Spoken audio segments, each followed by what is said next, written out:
ஏ தம்பி, அண்ணே ஆளை பார்த்து ரொம்ப நாளாச்சு. எப்படி இருக்க?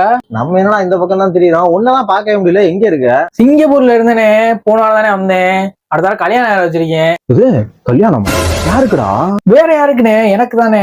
அடுத்த வாரம் ஞாயிற்றுக்கிழமை முத்துலைமண்டலத்துல கல்யாணம் வச்சிருக்கேன். மறந்துடாம அண்ணியெல்லாம் கூட்டிட்டு வந்துரு. அண்ணியா? எனக்கு எங்கடா கல்யாணம் ஆச்சு? உங்களை மாதிரி 2K கிட்ஸுக்கு தாண்டா கல்யாணம் ஆகுது. நானே ஒண்டி கட்டையா திரியிறேன். சரி வந்துடுறேன். அண்ணே இந்த சட்டை ஓகேண்ணே. தம்பி பிள்ளை நம்ம பிள்ளைல சேர்த்துக்கணே. பரவாயில்ல இருக்கட்டுண்ணே, நான் கொடுத்துக்கிறேன் விடுனே. சும்மா இருடா, அண்ணனோட கல்யாணம் பெருசு, வேணாம்னு சொல்லக்கூடாது. அண்ணே நானே கொடுத்துட்றேனே. எனக்கு என்னப்பா, யார் வேணா கொடுங்கப்பா. போயிட்டு வரேண்ணே. அண்ணே பாப்போம்ண்ணே, கல்யாணத்துக்கு மறந்துடாம வந்துடுனே. இத்தனை பேக்கு கொண்டு போறான்? என்னடா இத்தனை பேக்கு கொண்டு போறான்? அதான் அவனுக்கு கல்யாணம்ல, அதனாலதான் வீட்டுல உள்ளவங்களுக்கு பசங்களுக்கு எல்லாம் ட்ரெஸ் எடுத்துட்டு போறான். எல்லாத்துக்கும் எடுத்துட்டு போறானா? அதுக்கெல்லாம் காசு கொடுத்துட்டான்ல. அவன் தாண்டா குடுக்கறேன்னு சொன்ன, நீ தாண்டா வல்ல மாதிரி குடுக்கறேன்னு சொன்ன. என்ன காசு இல்லையா?